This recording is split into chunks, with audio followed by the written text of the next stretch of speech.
Feliz sábado, hermanos. Estamos muy contentos de poder estar nuevamente en otro culto online.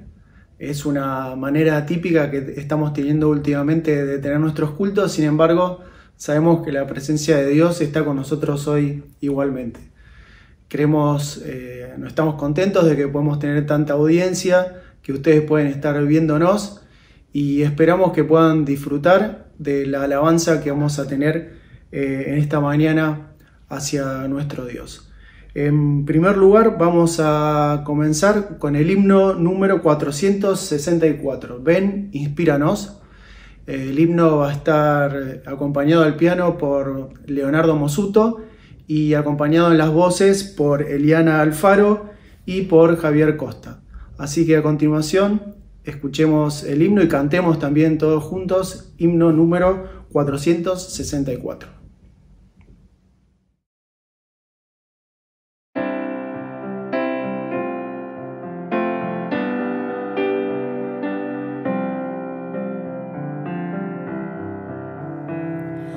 Ven, inspíranos, ven, enséñanos, Señor, por medio de tu Espíritu.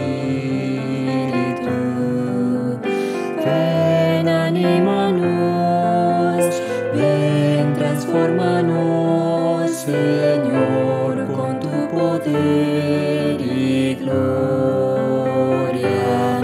Señor, queremos darlo en gratitud a ti. Acepta nuestro corazón, ven y transfórmalo. Ven, ayúdanos, ven, consuélanos, Señor, concédenos tu dulce paz. Danos tu poder para obedecer y amarte por tu sacrificio. Señor, queremos darlo en gratitud a ti.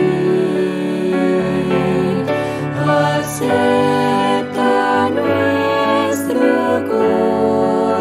corazón, ven y transfórmalo.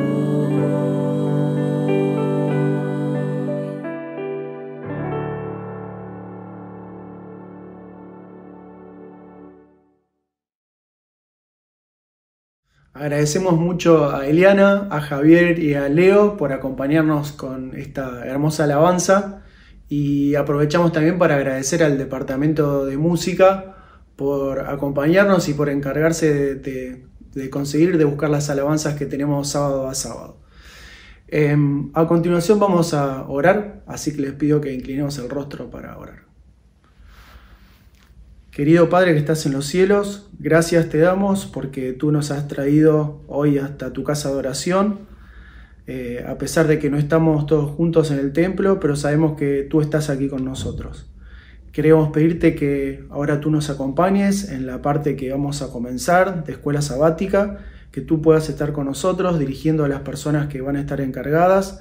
Queremos acordarnos de las personas que están en este momento en necesidad. Pedimos por cada una de ellas para que tú puedas estar acompañándolas.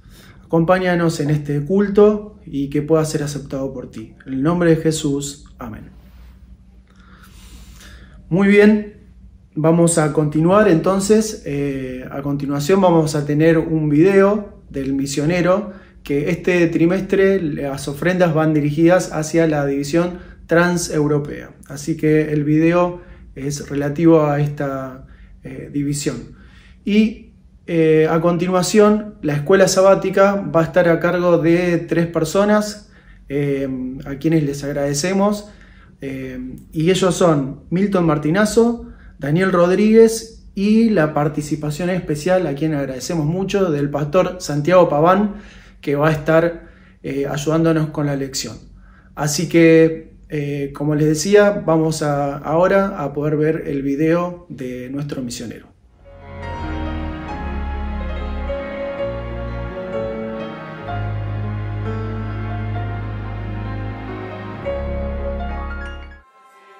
En esta tranquila calle de Madrid, España, usted puede oír el sonido de la adoración que lo invita. La música proviene de este edificio donde se reúne la Iglesia Adventista Alcalá de Henares.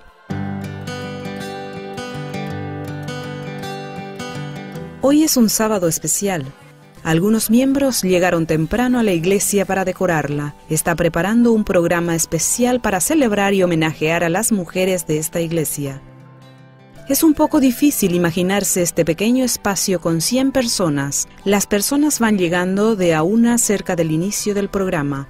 El lugar está tan lleno que algunos miembros debieron quedar atrás, de pie. Hace 5 años, esta iglesia comenzó con 3 familias. Ahora, cerca de 100 personas asisten cada sábado. La mayor parte de este crecimiento se debe a sus jóvenes. Ha sido un proceso muy rápido, muy bendecido, porque empezamos 7 chicos. Hay una foto ahí donde estamos 7 chicos, y en el transcurso del tiempo nos hemos dedicado mayormente a trabajar hacia esta área, hacia los jóvenes que estaban fuera de la iglesia y chicos nuevos. Se han bautizado 8 chicos hace 2 años, y este año vamos a bautizar a 6 chicos más. Los jóvenes se reúnen en esta pequeña sala para estudiar la Biblia, cuando cantan y estudian juntos la palabra de Dios y hay un vínculo entre ellos. Hemos intentado crear una familia, hemos intentado que se uniesen demasiado, el sentir una unión entre chicos que atrae a más, esa misma unión atrae a más chicos, y han habido muchas oraciones detrás de los mayores pidiendo por esta obra, pero la unión de los chicos ayuda a traer más. Este grupo encuentra la manera de reunirse durante la semana, no solo los sábados. Esto ha ayudado a los jóvenes a crecer juntos. No temen hablar de sus vidas y compartir sus esperanzas en el futuro, pero también se aseguran de entretenerse. Han comenzado su propio coro joven. Pero como llegan muchos jóvenes a esta iglesia, se les ha creado un problema.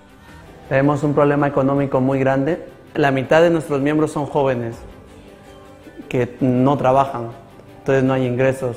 Entonces esta iglesia está en un momento crítico económicamente. El grupo ora para que se cumpla el plan de Dios para esta congregación. Quieren seguir creciendo y es innegable la importancia de la juventud en la iglesia. Como líder de jóvenes, Oliver está motivado por lo que ve y experimenta con los jóvenes. Pueden pasar un sábado de 10 de la mañana a 9 de la noche y que quieren seguir aquí, que los viernes buscan para estar aquí hasta las 11 de la noche, hasta que nosotros los saquemos de aquí. Es una satisfacción muy grande el sentirse parte de este proyecto. Por favor, oren por la Iglesia Alcalá de Henares para que siga alcanzando a la juventud y a todos en su comunidad.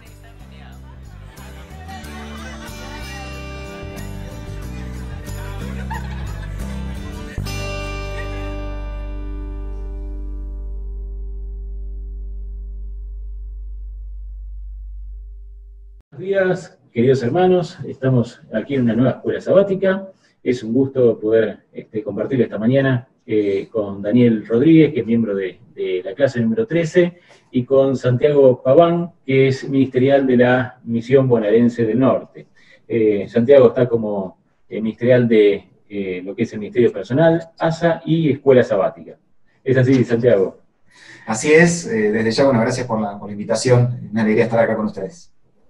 Perfecto. Bueno, si les parece, antes de comenzar el estudio y el repaso de la lección, podemos hacer una oración y con eso ya comenzaríamos. ¿Te parece? Bueno, oremos. Querido Jesús, que estás en el cielo, gracias, Señor, por darnos la oportunidad de estudiar y abrir tu palabra. Te pedimos tu bendición y el derramamiento del Espíritu Santo dentro de tu iglesia para darnos conocimiento de los tiempos que estamos viviendo. Gracias por todo lo que nos das. En el nombre de Jesús. Amén. Amén. Amén. Con Dani estamos siempre los sábados ahí con la lección, y es muy lindo repasar la parte histórica, ¿no? Y ver cómo Dios a través de todo el tiempo estuvo con su pueblo en los momentos más críticos. Inclusive en el cual se ataca mucho lo que es la creación, el sábado, la familia, y ahí es donde se centra el estudio de la lección, ¿no? En lo que es el Génesis como pilar en parte 2, llamémoslo así, ¿no? Repasando, si querés, el versículo de memoria, ¿no? Los cielos cuentan la gloria de Dios y el firmamento anuncia la obra de sus manos. Salmos 19, 1. Esto simplemente como introducción. Ahora, Santiago, si nos querés acompañar en el tema de la lección, nosotros te vamos a acompañar también con algunas acotaciones por ahí. Sí, por supuesto. Bueno, vos lo mencionabas recién, la verdad que estos temas, que yo tenga recuerdo, y me considero todavía joven, son temas que igualmente venimos estudiando a lo largo de los años, ¿no? Como que se vuelve a repetir, como pasa con todos los temas de la lección de escuela sabática, y siempre nos parece que es un tema cada vez más actual, porque hoy en día, por ejemplo, ahora nos vamos a meter un poquitito mejor, pero hablar de la Tierra plana, hace no muy poquito, creo que el año pasado, o hace un año y medio, tuvo un auge muy grande, ¿no? Bueno, y así otras tantas teorías que vuelven a resurgir, y parece necesario cada vez hablar nuevamente acerca de estos temas. Yo antes de meternos a los textos, ir repasando un poquitito lo que nos planteaba la lección, me gustaría recordar el plano general en el que está dada la lección de escuela sabática, o en el que nosotros tenemos que interpretar la Biblia también. Y es que podamos recordar el propósito por el cual hemos recibido la palabra de Dios. Tal vez, y no hablo ahora de una religión, sino de una persona que recibe la Biblia, como veníamos estudiando, lo puede ver como un libro histórico, simplemente. Algún otro tal vez aborda o se acerca a la Biblia como un libro de ciencia, ¿no? Para tratar de encontrar o contradicciones o afirmaciones en relación a la ciencia. Pero recordemos que la Biblia no fue creada por Dios con estos propósitos. No significa que no contengan cosas de historia, por supuesto, o cosas de ciencia, o cosas de psicología y de cualquier otra área. Entonces, en definitiva, tratemos de recordar o de razonar un poco juntos, que es muy fácil la respuesta. Bueno, ¿cuál fue el principal propósito por el cual nosotros hemos recibido las Escrituras? Sin lugar a duda es nuestra salvación. Una y otra vez Jesús decía, ¿no? Bueno, ustedes escudriñan las Sagradas Escrituras creyendo que en ellas encontrar la vida eterna, pero ellas son las que dan testimonio de mí. O sea, la Biblia nos guía hacia Jesús. Ahora, todo lo que está en un contexto, o todo lo que los temas que están circundantes a este tema central, nosotros vamos a encontrar algunos vestigios, pero sin perder de vista el tema principal o central, que es poner a Dios en el lugar que Él merece estar, como creador, como supremo, como todopoderoso, como alguien que sustenta a lo largo del tiempo, y a Jesús como nuestro único Salvador, ¿no? Entonces, bueno, ahí comienzan algunas de las cuestiones interesantes que algunos, por ahí justamente tratando de encontrar respuestas, en un libro que no fue creado para responder esas preguntas, por ahí a veces se viene a confusión. Como por ejemplo el tema de la Tierra plana, ¿no? Que era lo que decíamos. Vamos, si les parece, a leer juntos uno de los versículos que nos proponía allí la lección, que son algunos de los versículos, o uno de los versículos que se toman aquellos que creen o tratan de fundamentar el tema de la Tierra plana. Apocalipsis 7:1 era, por ejemplo, uno de los versículos. De esto, vi a 4 ángeles en pie sobre los 4 ángulos de la tierra, que detenían los 4 vientos de la tierra, para que no soplase viento alguno sobre la tierra, ni sobre el mar, ni sobre ningún árbol. Muy bien. Hay muchos otros versículos, inclusive la lección citaba otro, Apocalipsis, y había otro por allí, otro versículo más. Claro, cuando uno trata de buscar las respuestas a sus propios razonamientos, uno puede sacar un texto de su contexto, o tomar ciertas palabras justamente para fundamentar lo que a mí me parece. Muchos han tomado este versículo como fundamento para decir que la Tierra era plana, ya que habla de 4 ángulos, y en otro momento de Apocalipsis, cuando Satanás también es liberado, ¿no? Habla de que él va a ir a buscar en los 4 ángulos de la Tierra, y así pasa con muchos. No solo nos limitemos a la Tierra plana, podemos hablar de tantos otros conceptos que son tomados. Si bien la lección no habla de esto, otro tema, por ejemplo, para discusión, es el tema del rol de la mujer, por ejemplo, en la iglesia, ¿no? Saliendo un poco de lo que es la ciencia, pero así con tantos temas que encontramos en la Biblia. Por supuesto, cada uno de estos textos tiene tiene su respuesta y solo basta con ver el contexto para entender que no está hablando de una manera literal, o el texto no viene con palabras que se tienen que entender estrictamente literales, sino que tiene que ver con un lenguaje figurativo. No sé si a ustedes se les viene a la mente o recuerdan tantos otros pasajes que hablan en lenguaje figurativo, ¿no? De diferentes expresiones. Ahora, sí, Milton. Sí, es increíble cómo el ser humano tergiversa las cosas, ¿no? Porque siempre las quiere, en lugar de leer y entender las escrituras, quiere leer y adaptarla al pensamiento de uno. Y ahí es donde radica el problema. Con la teoría de la evolución, muchos científicos dijeron que ni siquiera en la época que nació, ¿no? Hace 180 años atrás, 200 años atrás, muchos científicos dijeron que ni siquiera era necesario refutar, porque era ridículo, ¿no? Refutar una teoría así. Y hoy en día hay muchas personas que creen en una teoría de 200 años y no creen en la Biblia, que fue escrita a través de 1500 años por más de 30 autores y que es coherente. Entonces, realmente es increíble cómo Dios guió todo esto, ¿no? Es interesante también, ¿no? Ver de que esta clase de personas que tratan de sacar un texto de la Biblia para apoyar sus ideas, como decía Milton, ¿no?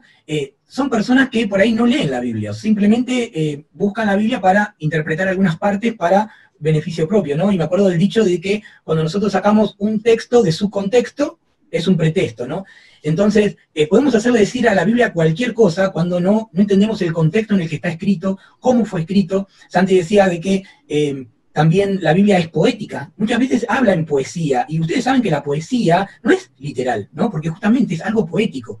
Y muchas partes de la Biblia están escritas de manera poética, y esta persona la toman de manera literal. Nosotros hoy en día sabemos, ¿no? Que la Tierra es redonda, pero seguimos hablando de los 4 ángulos de la Tierra, ¿no? Este, oeste, norte, sur, o sea, pero sabemos de que la Tierra no es plana, sino que nosotros giramos, ¿no? Pero igual mantenemos esa forma de hablar, esa forma de dirigirnos. Y a veces cuando queremos hacer decir que la Biblia diga lo que nosotros queremos, solamente esa parte, no nos vamos a toda la Biblia, ¿no? No vamos solamente a esa parte.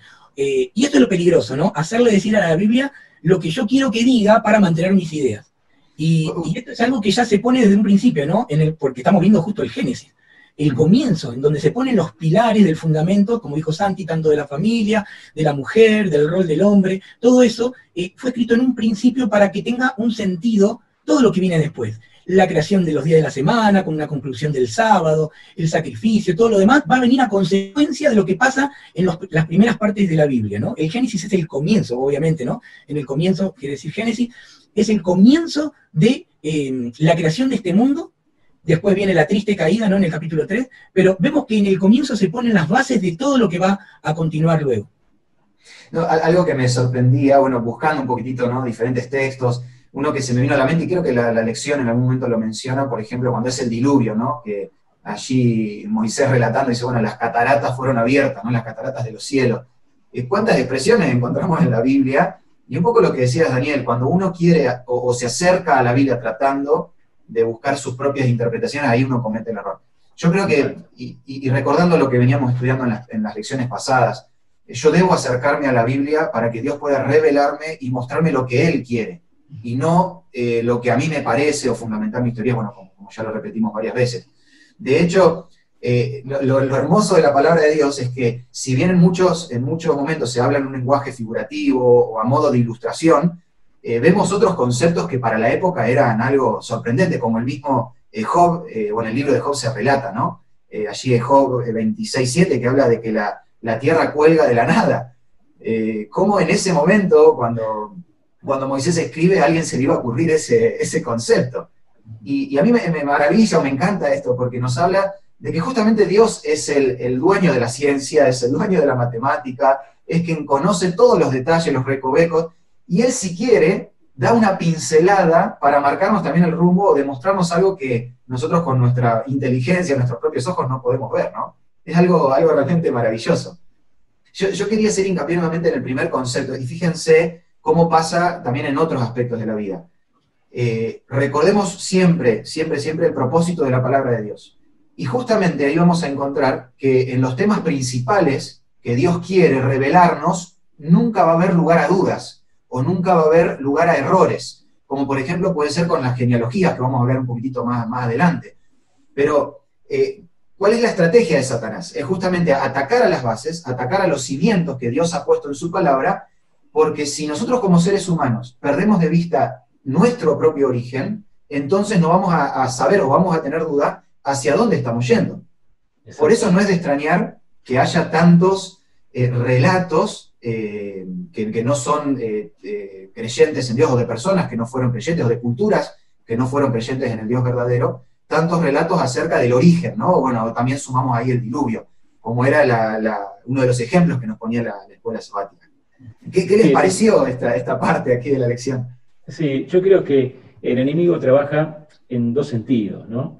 Creo que en la Edad Media faltaba información, o sea, la Biblia estaba reprimida hasta la época de Lutero, que ahí se comienza a difundir con la imprenta con Gutenberg. Entonces, el enemigo vio que el contener la información tampoco dio resultado, entonces cuando se dio la luz a nivel mundial de la palabra de Dios, también la comenzó a atacar con muchas teorías y mucha información, ¿no? Hoy uno googlea y puede encontrar cualquier cosa. Entonces, por eso es importante no solamente leer la Biblia, sino pedirle a Dios y al Espíritu Santo que nos ayude a interpretarla. Por eso es que realmente este entorno de confusión es el que ahora está atacando el enemigo, ¿no? Confundir con muchas teorías. Por eso es que la claridad y la simplicidad del Génesis revela un Dios todopoderoso, que puede crear el cielo y la tierra en 7 días, y en 7 días literales, no teóricos, evolucionistas o algo por el estilo, son 7 días literales, porque yo creo que Dios es así, porque lo revela en su palabra, ¿no? Vos fíjate, Milton, yendo un poquitito más allá en el concepto que mencionas, Satanás inclusive ataca a las mayores, o los mayores interrogantes del ser humano, justamente sumando o trayendo teorías falsas para desviar a la verdadera teoría, ¿no? O lo que nosotros consideramos como la verdad. Esas preguntas que veníamos respondiendo ya de la lección pasada, de dónde venimos, hacia dónde vamos, quién fue el que nos creó, tantas teorías. Bueno, allí la lección nos hablaba del Atrahasis, pero tantas otras, o sea, que hablan acerca del origen del ser humano, que fue la mezcla entre un dios y una mujer, que un subdios, como es en el caso de aquí de la teoría que nos presentaba la lección, nos habla, ¿no?, de un semidios o de un subdios que muere y se mezcla su sangre, y bueno, y cosas tratando de explicar el origen del ser humano. La teoría o el concepto de la Pachamama también es otro, claro. Aquí un poquito más cerca de nuestras tierras. Bueno, ni hablar de los griegos, ¿no? Tantas teorías y tantos conceptos que tenían. Ahora, lo interesante de todo esto es que atentan contra, que era lo que vos mencionabas, Milton, contra la armonía en el relato completo, no solo en el relato de la creación o del principio. Porque justamente si yo saco o empiezo a creer en teorías contrarias a la palabra de Dios, que de hecho hay tantas teorías acerca del origen como personas puede haber, porque yo de repente me levanto y digo, mira, podría haber sido así, lo escribo y se vuelve una teoría, ¿no? Claro. Y a veces, que ahí es donde está el peligro, a veces tomando partes de verdad o de la verdad, mezclándola con mentira, y ahí se transforma en una mentira completa, ¿no? Pero para mí una de las mayores evidencias para tener seguridad en el relato de la creación es justamente esto, ver un relato coherente a lo largo de toda la palabra de Dios, pero a lo largo de toda la historia. Es un Dios que me crea, pero que me crea con tanta delicadeza, no por un accidente, no porque de repente se le ocurrió. Bueno, solo basta con leer allí Génesis 2, 7 y 22, con la delicadeza, ¿no?, que Dios se toma el tiempo en el 6º día para crear al ser humano, pero no lo deja ahí. Es un Dios que está presente, y es un Dios que cuando el ser humano comete un error, crea un plan de contingencia justamente para salvación. Cosa que no encontramos en el resto de los relatos. La mayoría de los relatos que atentan contra este relato de la creación, en definitiva nos hablan de cómo de repente cómo aparecimos, pero después deja librado al azar a la imaginación todo el resto de la historia, ¿no? Sí, el versículo de Juan 1:3 es impactante. Todas las cosas por Él fueron hechas, y sin Él nada de lo que ha sido hecho fue hecho. O sea, está Dios, sin Dios no existe nada, ¿no? Y realmente creo que Dios es un Dios muy sabio y paciente, ¿no?, que deja para que justamente los que crean en él reafirmen su conocimiento y su fe, ¿no? Más en épocas difíciles, ¿no? Pero dice, bueno, Lo que dice Milton justamente tiene que ver con eso, ¿no? Con reafirmar la fe y el conocimiento. Pero, como dijo también Milton, ¿no? Y como Santi también reafirmó, buscar a Dios antes de estudiar. Eso es muy importante. Porque si no buscamos a Dios, si no buscamos al autor que inspiró a los hombres, al Espíritu Santo, para que abra nuestra mente, para que abra nuestro entendimiento, vamos a leer cualquier cosa. Y por ahí, sinceramente, podemos buscar a Dios, pero no lo buscamos antes de comenzar a estudiar. Entonces, el enemigo va a aprovechar esa desconexión que tenemos con Dios para empezar a meter ideas extrañas. Recuerden que la mentira, para ser creíble, se tiene que acercar a la verdad todo lo que pueda. La mentira nunca se presenta como blanco y negro, jamás, porque si no, enseguida levantaríamos nuestra, por así decir, nuestra alerta y decimos, no, esto es una mentira. No, la mentira nunca funcionó así. O sea, Satanás siempre, cuando quiso meter un error, siempre se trataba de asemejar lo más que podía a la verdad. Y después ahí metía la mentira, ¿no? Eso se transformaba en una mentira total. Y muchas veces, cristianos sinceros, por no buscar a Dios, por no buscar a la revelación de forma realmente, podemos decir, de entrega total a Dios y que Dios le vaya mostrando, llegan a conclusiones erróneas, ¿no? Y nosotros podemos cometer ese error. ¿Cuándo? Cuando tratamos de hacer que la Biblia diga lo que a mí me parece que es correcto, y no es lo que Dios cree, lo que Dios pensó en un principio. Como decía Santi, la Biblia no es un libro de historia, pero tiene elementos de historia. No es un libro de ciencia, pero tiene elementos de ciencia. No es un libro de psicología, pero tiene mucho de psicología. O sea, es un libro que es tan complejo y tan simple a la vez que demuestra el creador que hay por detrás, ¿no? Ustedes ven que es tan simple como Dios da las instrucciones, ¿no? Cuando pone los 10 mandamientos, no hace toda una tesis de por qué hay que hacer tal cosa. Él dice esto y esto. Y nosotros estamos para elaborar el por qué, ¿no? Sin irnos más allá de lo que podemos entender. Podemos tener nuestras propias ideas en cuanto a lo que pasó o no pasó durante los periodos de la creación, ¿no? Pero sabemos algo que es cierto, que es día por día tal cual fue literal en la creación, porque Dios tiene el poder de hacerlo. Él, con el poder de su palabra, tiene el poder de crear mundo, con la palabra. O sea, tiene poder. Imagínense en el poder que Él puede tener en nuestras vidas para transformarlas, pero nunca debemos olvidarnos de buscar la fuente de poder antes de empezar a meternos a leer, ¿no? La palabra de Dios. Es por eso que muchas culturas tienen parecidos esas ideas de la creación. Pero es parecido, pero al final está el error, ¿no? Se parecen lo más posible a la verdad, pero con una distinción. Y lamentablemente hoy en día, como vemos esto que hablábamos, ¿no? De la tierra plana y todo lo demás, hasta se sustentan con la Biblia. Hasta dicen, en la Biblia dice tal o cual cosa, ¿no? Y es interesante de que no leen el contexto, no leen la cultura en la que fue escrita, no leen las palabras en hebreo a las cuales se refiere como cuando está sentado Dios en el círculo de la tierra. No leen eso, entonces, círculo redondo, listo, plano. Y no, o sea, hay que buscar la palabra esa justamente en el hebreo que fue escrito encima en un hebreo que es una lengua, no es la lengua hebrea normal, no, una lengua muerta en ese momento, ¿no? Porque ya cuando Moisés lo escribe, ¿no? Hay cosas que se aparecen ahí escritas que hasta hoy en día no sabemos qué es, ¿no? Por ejemplo, cito una sola cosa nomás, el behemoth. El behemoth es un animal. En nuestra traducción no sabemos qué animal es. Se supone que puede llegar a ser un hipopótamo. Y el leviatán se supone que podría llegar a ser un cocodrilo, pero en realidad no sabemos qué animal es. Entonces, en esa cultura, en ese tiempo, Moisés cuando escribe el libro de Job, en primer lugar, ¿no? Después de Éxodo, Levítico, Número y Deuteronomio, escribe porque él está escribiendo un libro de historia para su pueblo, ¿no? Moisés había sido inspirado y había sido educado en los mejores colegios de la época, que eran los colegios que existían en Egipto, ¿no? Y él sabía de que una nación necesitaba un libro de historia. Así como nosotros tenemos nuestro libro de historia, empezamos con los aborígenes, Moisés comienza igual con lo mismo, con la creación misma, con las bases y los principios por los cuales Dios iba a empezar a dirigir el pueblo. Y es interesante ver cómo Moisés escribe de todo el linaje de cuál, de todo el linaje de Abraham, todo el linaje que viene de la descendencia de Noé, que son Sem. No sabemos de Cam ni de Jafet, ¿no? Pero de Sem sí sabemos que son, ¿por qué? Porque viene la descendencia de los semitas de ahí. Pero Noé escribe el libro de tal manera que fue inspirado por Dios para mostrarnos el plan de salvación. Y ahí en un principio pone las bases del conocimiento que va a ser el principio y el nudo que termina en Apocalipsis de todo ese intermedio, ¿no? En ese paréntesis que estamos viviendo ahora de la eternidad, ¿no? Pero es importante ver que las bases, si son atacadas, obviamente, todo lo demás pierde el sentido. Algo que en relación a lo que mencionás, Dani, que a mí me llama mucho la atención es cómo Dios utiliza a Moisés con un propósito también de separar a su pueblo del paganismo, utilizándolo a Moisés como autor, que él sabía muy bien, ¿no? Lo que era tener una relación íntima con el Dios verdadero, pero él conocía también las influencias del paganismo.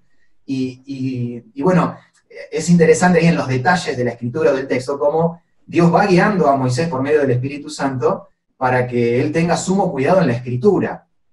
Ustedes recordarán también otro de los temas que nos planteaba allí la escuela sabática, era el texto, por ejemplo, Génesis 1:16, que menciona, e hizo Dios las dos grandes lumbreras, la lumbrera mayor para que señorase en el día y la lumbrera menor para que señorase en la noche, e hizo también las estrellas. ¿Cuánto cuidado tuvo allí Moisés para escribir y no decir ni sol ni luna? Bueno, por lo que eso significaba para los egipcios, para toda la época, ¿no? Y no confundir entre el verdadero Dios y dejar bien en claro las bases de que disculpe, pero esto que ustedes consideran como Dios fue algo creado por Dios. Y es algo que fue creado con el propósito de dar calor, con el propósito de alumbrar, con el propósito de marcar la entrada de un día, el término del otro. Se me venía a la mente cuando estudiaba este episodio, y los dejo mencionar algo si quieren, el momento cuando Moisés baja del monte, que es un capítulo que me apasiona, y siempre que puedo trato de predicar sobre eso, ¿no? Cuando Moisés baja del monte con las tablas de los 10 mandamientos, y se encuentra allí al pueblo adorando a un Dios falso, ¿no? Al becerro de oro. Y era algo cotidiano con el cual seguramente Moisés tenía que luchar una y otra vez. Y bueno, luchar para que el pueblo no se desvíe para el paganismo, sino que el pueblo vuelva a ser el pueblo que ese Dios quería que sea. Y lo vemos en esos detalles también del lenguaje, ¿no? Sí, es interesante porque el paganismo, los dioses paganos, siempre el hombre tiene que agradar a su Dios, ¿no? En cambio, no conozco otro Dios similar, pero en el Dios de la Biblia te presenta un Dios que es al revés. Él hace el sacrificio por el hombre. Es tan fácil y tan difícil de entender, porque la salvación es por gracia, y es realmente admirable todo esto. Bueno, tenemos que ir por ahí cerrando ya el tema. Yo no sé si quieren dar alguna conclusión cada uno. Sí, yo por ahí lo que quería mencionar rápidamente, tomando la mención que hacía al principio, prestemos atención en cómo Dios a los temas que Él considera trascendentales en su palabra le da un énfasis constante, ¿no? Por ejemplo, el tema del sábado. ¿Cuántas referencias encontramos en la Biblia acerca del sábado? Montones. En contraposición, ¿cuántas referencias encontramos de que la tierra es redonda? Solo lo necesario, lo justo, porque no es algo trascendental para la salvación. Por eso, bueno, ahí mencionaba, no nos vamos a meter en detalles, pero por ejemplo la genealogía, la cronogenealogía, como decía allí, ¿con cuánto detalle se da? ¿Pero por qué? ¿Con qué propósito? Y porque de eso dependía también el entender que así como hubo un Adán, que por él entró el pecado, iba a venir un nuevo Adán, y está la genealogía perfecta, ¿no? Desde Adán hasta Jesús, donde eso también nos marca un tiempo específico. Y después vemos, ahora en aquellos escritores del Nuevo Testamento, como una y otra vez hacen referencia constante hacia el relato de la creación, dando por seguro y por sentado esta verdad. Realmente es algo maravilloso. Donde Dios quiere poner un énfasis, lo deja una y otra vez claro. Por eso hay 4 evangelios que hablan acerca del personaje principal, ¿no? Tranquilamente podría haber dicho, bueno, solo vamos a poner a Juan en el canon bíblico. No. 4 evangelios enteros y ni hablar las otras referencias. Por eso, una vez más, vuelvo a decir, ¿no? Lo maravilloso de todo esto es entender cuál es el principal propósito de la palabra de Dios. Y es guiarnos hacia Jesús para que de esa manera podamos obtener salvación. Y yo quería aclarar también, como dijo Santi, ¿no? Que el propósito es guiar a Jesús, y el Génesis, como estamos estudiando ahora, es el principio del por qué tuvo que venir a morir Jesús, ¿no? O sea, si sacamos el Génesis de la Biblia, todo lo demás pierde sentido. Porque no estaría la entrada del pecado, no estaría el plan de la redención, no tendría sentido nada de que Jesús hubiera venido a morir. ¿Para qué? Justamente en el Génesis se da el por qué tuvo que crearse este plan de redención. ¿Por qué caímos en el pecado? ¿Cuál fue el plan que Dios utilizó? Justamente en el Génesis se comienza a contar la historia de la humanidad. Por eso es tan importante, ¿no? Este Génesis que escribió Moisés. Nada tendría sentido, ¿no? Y ahí mismo en Romanos también, en Romanos 5, del 12 al 19, se utiliza la creación, ¿no? Como punto de partida del por qué Dios tuvo que venir a morir. Así que el Génesis es el comienzo, el Apocalipsis es el final, pero se restituye nuevamente, ¿no? Se cierra ahí ese paréntesis de la eternidad en donde Dios mediante no vamos a estar todos viviendo por la eternidad con Él. Pero ahí comienza y en Apocalipsis termina. Como para cerrar el tema, leo en el viernes, ¿no? El testimonio para la iglesia, que dice la Biblia es la historia más abarcadora e instructiva que los seres humanos poseen. Vino fresca de la fuente de verdad eterna, y una mano divina ha conservado su pureza a través de todas las edades. Solo aquí podemos encontrar una historia de nuestra raza, libre de la mancha del prejuicio y el orgullo humano. Realmente tenemos un Dios maravilloso, ¿no? Un Dios de amor y un Dios que promete venir a buscarnos para tener una vida eterna junto con Él. Muchísimas gracias, Dani, gracias, Santiago, gracias por el tiempo, por acompañarnos, y bueno, espero que disfruten un feliz sábado. Para terminar, vamos a pedirle a Santiago si nos quiere guiar en una oración. Muy bien, vamos a orar entonces. Señor y Padre que estás en el cielo, queremos darte muchísimas gracias porque cada vez que abrimos tu palabra tenemos la seguridad de que podemos confiar en un Dios que está presente, en un Dios misericordioso, un Dios de amor que lo ha dado todo por cada uno de nosotros. Ayúdanos, Señor, a confiar cada vez más en ti, a creer cada vez más en tu palabra, para que no solo podamos leerla, para que no solo podamos estudiarla, sino por sobre todas las cosas, que podamos poner en práctica todas aquellas cosas que encontramos en ella. Te queremos pedir, Señor, que podamos mirar hacia el pasado, que nos ayudes a mirar hacia el pasado y ver cómo tú has cumplido todas las promesas, cómo tú nos has creado, cómo nos has sostenido, cómo nos has salvado, para que podamos tener también seguridad en las promesas que todavía están por venir, como por ejemplo tu pronta venida. Te queremos agradecer y quiero orar especialmente por toda la iglesia de Florida, para que el Espíritu Santo pueda obrar en cada uno de nosotros también. Te lo pedimos y agradecemos en el nombre de Jesús. Amén.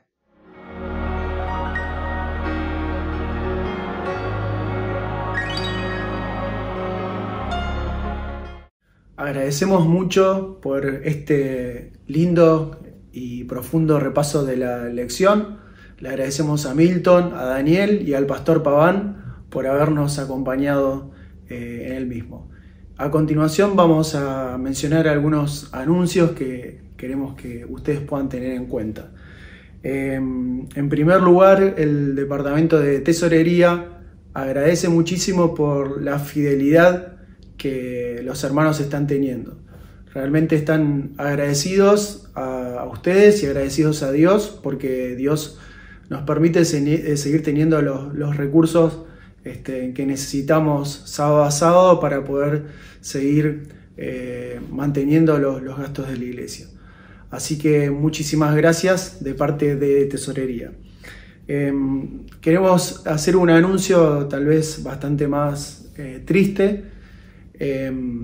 Hemos tenido en esta semana varios fallecimientos de gente conocida y simplemente queremos mencionar a dos familias que han sido afectados por fallecimiento de seres queridos, la familia Sand y también la familia Pereira, y también les queremos dar nuestras condolencias a ellos, pero tenemos la esperanza y la seguridad de que pronto nos vamos a poder reencontrar con nuestros seres queridos cuando Dios venga a buscarnos. También queremos recordarles el culto de oración que se hace todos los miércoles a las 20 horas. Se está haciendo por Zoom en esta nueva modalidad. Hay una linda concurrencia, muy linda concurrencia. Sin embargo, sería muy lindo que podamos ser más los que nos encontremos en Zoom todos los miércoles a las 20 horas. El enlace de Zoom sale por la lista de difusión que tenemos de la iglesia. Sin embargo, no están todos ustedes en la lista de difusión, así que si a alguno le interesa tener ese enlace de Zoom, por favor póngase en contacto con cualquiera de los ancianos, con el departamento de comunicaciones, con los dos pastores, para que ellos les puedan proveer de ese link y podamos encontrarnos todos al medio de la semana y los miércoles a las 20 para alabar a Dios. Y finalmente, tiene que ver con esto también, la lista de difusión que les mencionaba. Todavía no estamos todos los hermanos, así que todos aquellos que quieran recibir noticias y entre otras cosas sobre el culto, otras noticias importantes, por favor pónganse en contacto con cualquiera de los ancianos o los pastores o la gente también del departamento de comunicación para que puedan incluirlos en esta lista de difusión, para que puedan estar enterados de todas las noticias de nuestra iglesia. Ahora vamos a tener la historia de los niños que va a estar a cargo de Cintia Sagua. Luego vamos a tener una parte especial, una alabanza musical a cargo de Guido Catanzaro, a quien también le agradecemos, y el título de la alabanza es Dame a Cristo. Y finalmente vamos a pasar a tener el sermón que hoy, como es un sábado especial de educación, el título es alusivo a la educación y se llama El peor del grado. Y quien va a tener a cargo el sermón es nuestro pastor Fernando Iriarte. Así que vamos ahora a continuación con la historia de los niños.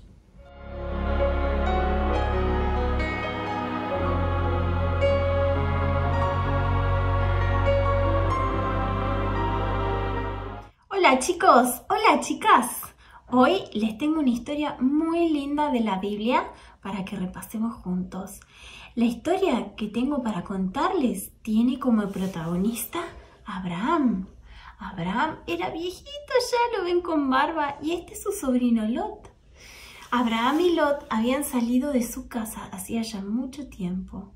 Dios le había prometido a Abraham darle una tierra muy especial y también darle muchos hijos. Así que salieron, y en este momento de la historia es muy importante porque estaban en un lugar muy grande, pero ya habían tenido tantos animales, caballos, ovejas, vacas, camellos, eran tantos que el lugar en donde estaban no les alcanzaba para que las ovejitas puedan comer el pasto.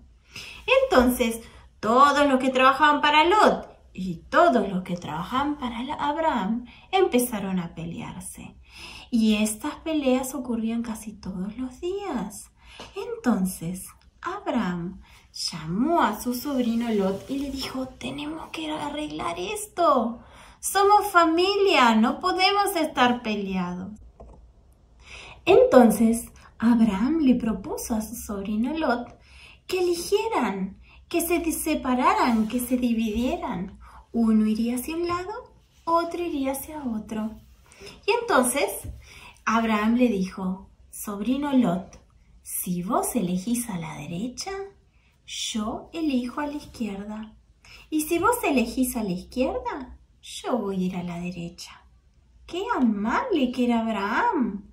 La prioridad para elegir era la persona mayor. Era Abraham quien debía decidir de qué lado quedarse. Pero fue muy amable. Entonces, Lot decidió mirar a su derecha y había tantos lugares hermosos. Era fácil para cultivar. Había un arroyo que regaba toda la región. Y como si fuera poco, estaba muy cerca de la ciudad. La ciudad que le iba a ofrecer comprar, vender y muchas facilidades económicas. Y del otro lado, no iba a ser tan sencillo. El lugar era bueno y era lindo, pero no iba a ser tan fácil. Y muy egoístamente eligió el lugar más fácil y le dijo a su tío: yo voy a ir a la derecha. Entonces, dijo Abraham, yo voy a ir a la izquierda. Entonces tomaron todas sus cosas y decidieron separarse. Aunque Abraham eligió el lugar que era menos favorecido, Dios estaba con él y lo bendijo. Yo pienso, qué importante que es respetar a las personas mayores. Qué lindo hubiera sido que Lot le dijera: tío, sos más grande, tenés que elegir a dónde querés ir. Hubiera sido una muy buena opción. Quiero mostrarles algo que estuve buscando, donde muestra que nosotros tenemos que respetar a las personas mayores. Quiero mostrarles primero esta nena. Está respetando a su abuelita. La quiere mucho y le está dando una flor. ¡Qué lindo! A ver, también quiero mostrarles esta. Le está ayudando a su abuelita a bajar las escaleras. ¡Qué importante que es! Cuando las piernas de los abuelitos ya no están tan firmes y nosotros podemos ayudarlos a caminar. Otra muy importante es esta. Este nene está ayudando a su abuelita a cruzar la calle porque va muy despacito. Sí, por supuesto. tenemos que respetar a las personas mayores. Miren, esta nena le está dando un beso al abuelo que se quedó dormido leyendo un libro en el sillón. ¡Qué lindo! ¡Qué lindo que podamos respetar a la gente mayor! Miren este. Los chicos están dando un paseo con los abuelos. Es hermoso. Hoy les dejo este pensamiento. Que podamos respetar a nuestros mayores y así hacer las mejores elecciones. Les mando un besito.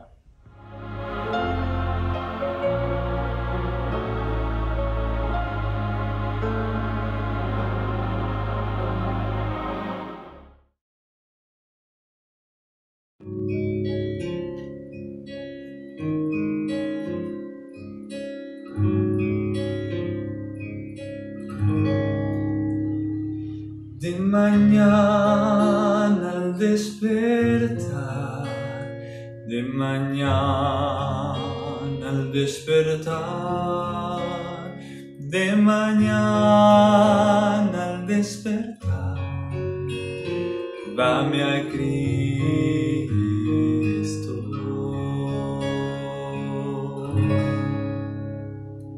Dame a Cristo, dame a Cristo, nada más quiero yo, dame a Cristo.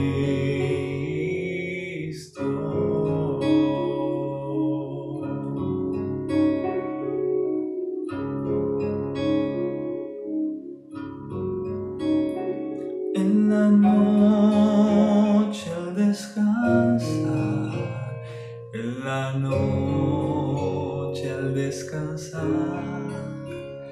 en la noche al descansar, dame a Cristo.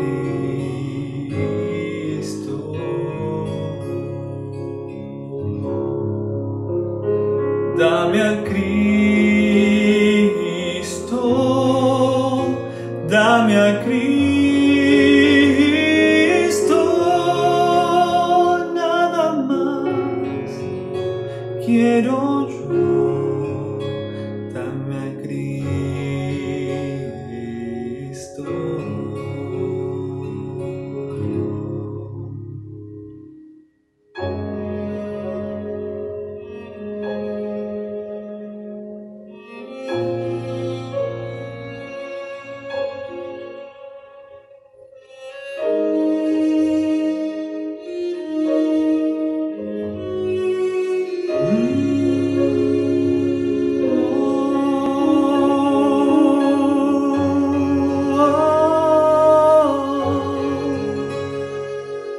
Dame a Cristo, mi Dios.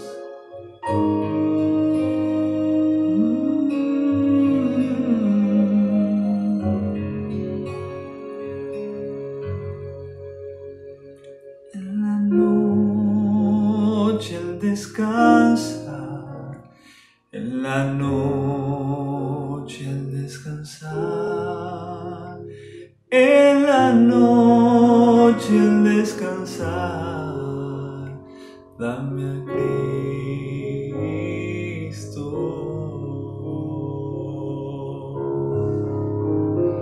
Dame a Cristo, dame a Cristo, nada más quiero yo. Nada más quiero yo, nada más quiero yo, dame a Cristo.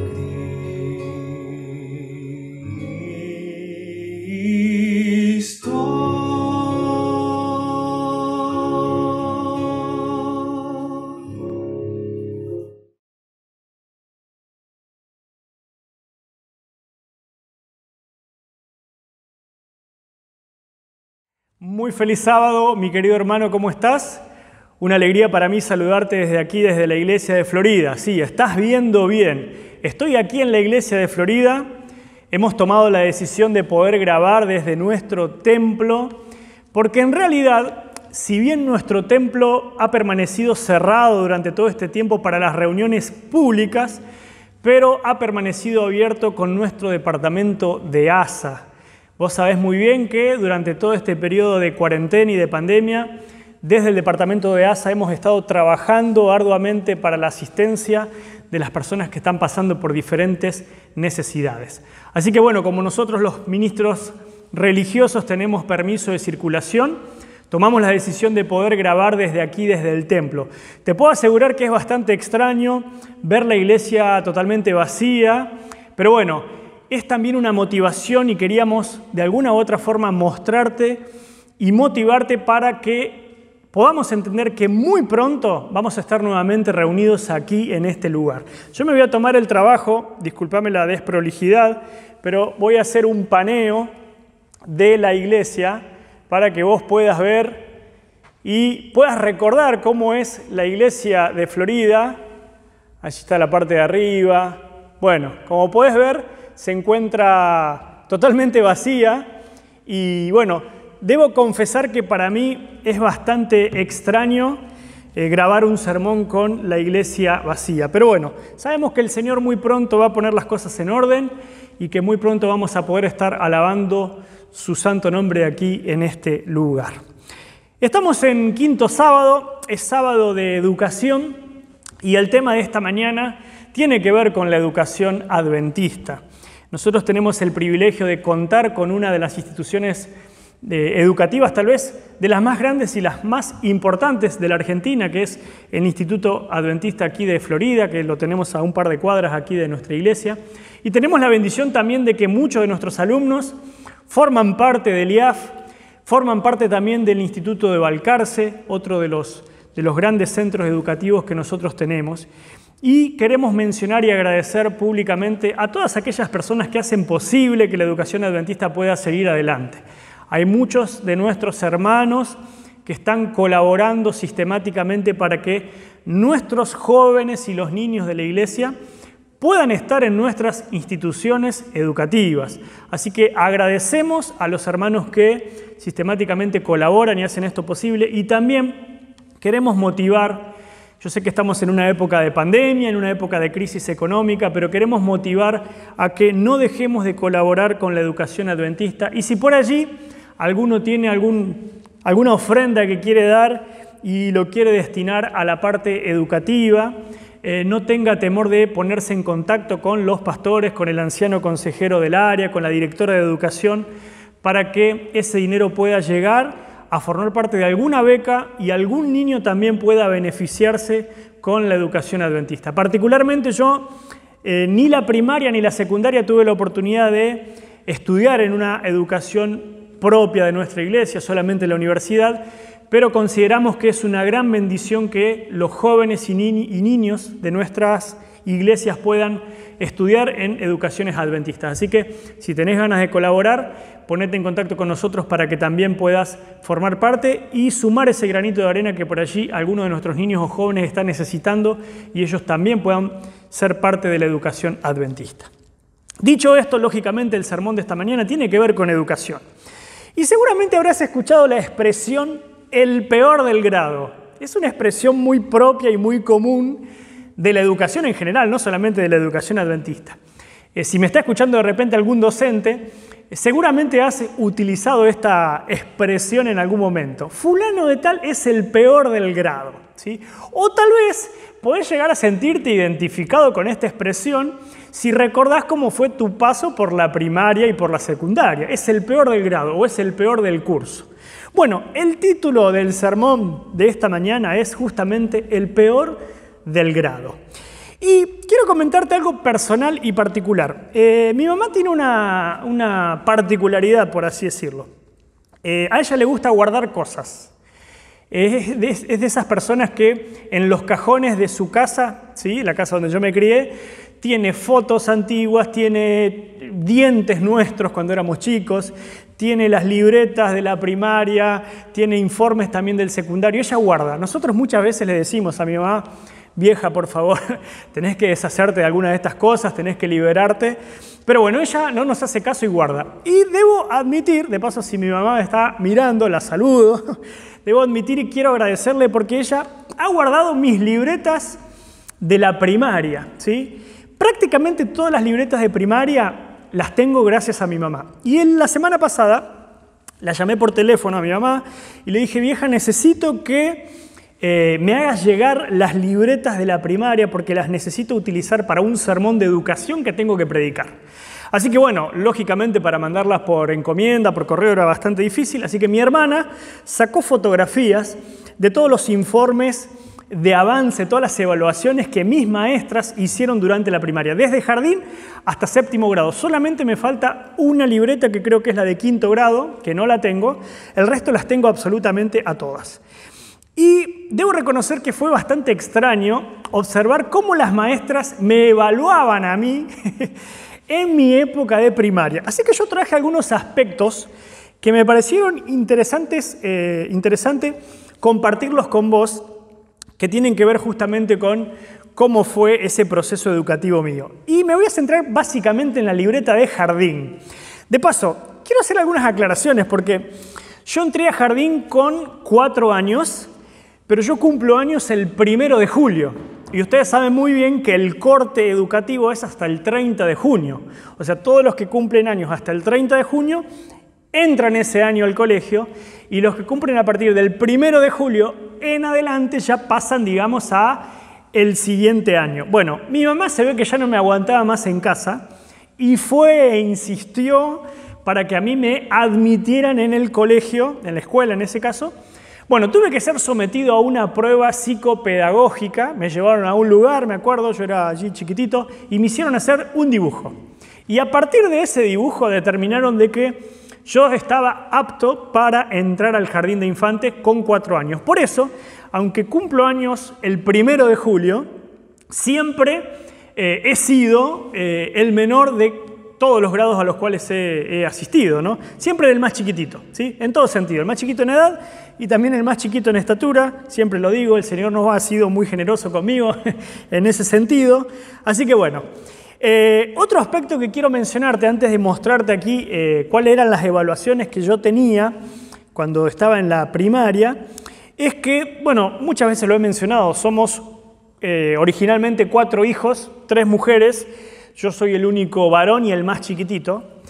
Y la particularidad de mis hermanas es que ellas siempre fueron abanderadas, iban a francés, iban a piano. En el colegio había como una fama de las hermanas Iriarte. Era una fama que existía, ¿no? Las hermanas Iriarte eran sinónimo de buenas calificaciones, era sinónimo de chicas aplicadas, muy estudiosas, hasta que llegó el hijo Iriarte. Y bueno, lamentablemente yo no puedo decir que tenía las mismas características que mis hermanas. Me esforzaba bastante, voy a ser honesto.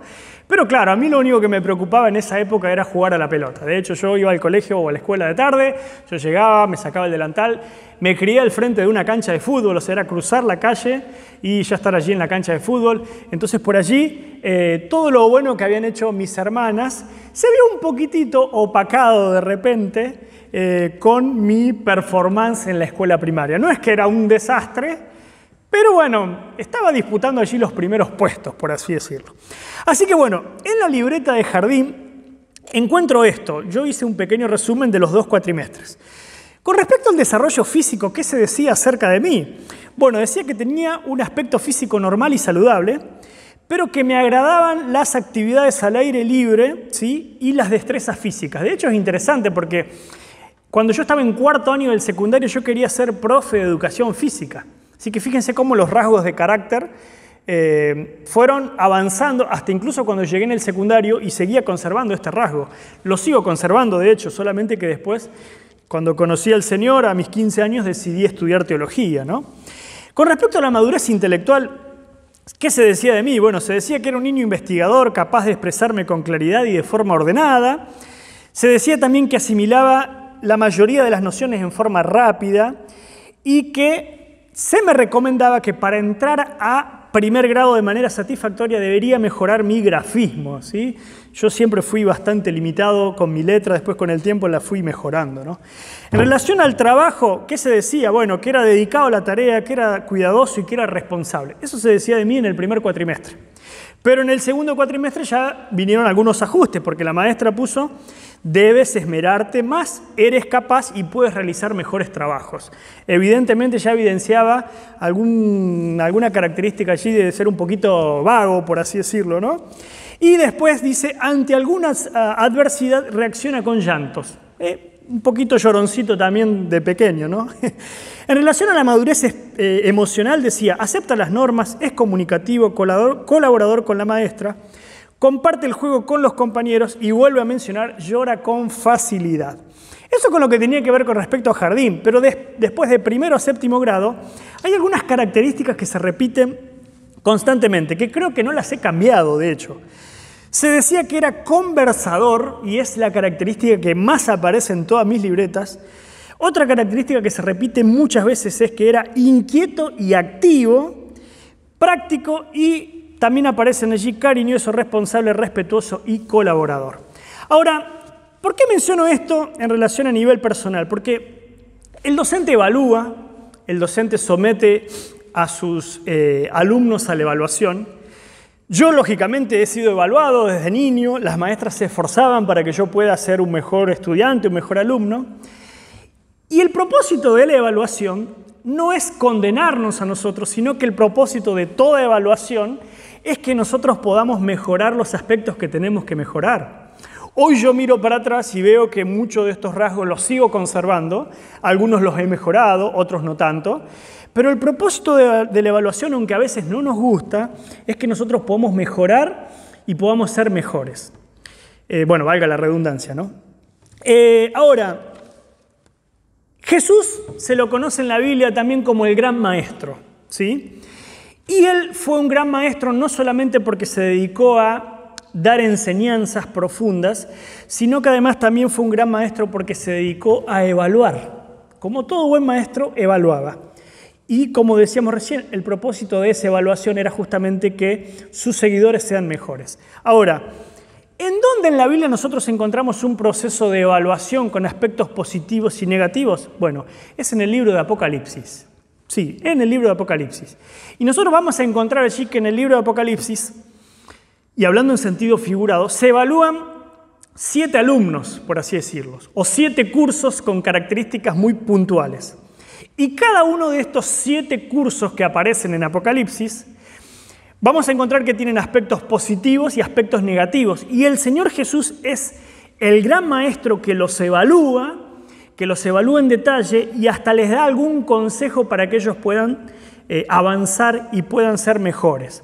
¿Quiénes son esos 7 alumnos? Bueno, ese es el mensaje a las 7 iglesias. Estas 7 iglesias que pertenecían a Asia Menor y que eran iglesias que existían en la época de Juan, recibieron el mensaje directo del testigo fiel a través del ángel que llegó a Juan, y Juan escribió estas cartas justamente para que las características que ellas tenían puedan ser mejoradas. Y vamos a hacer un repaso muy rapidito de estas 7 iglesias y nos vamos a detener en las que verdaderamente a nosotros nos interesa, que es la iglesia de la Odisea y es la que nosotros representamos.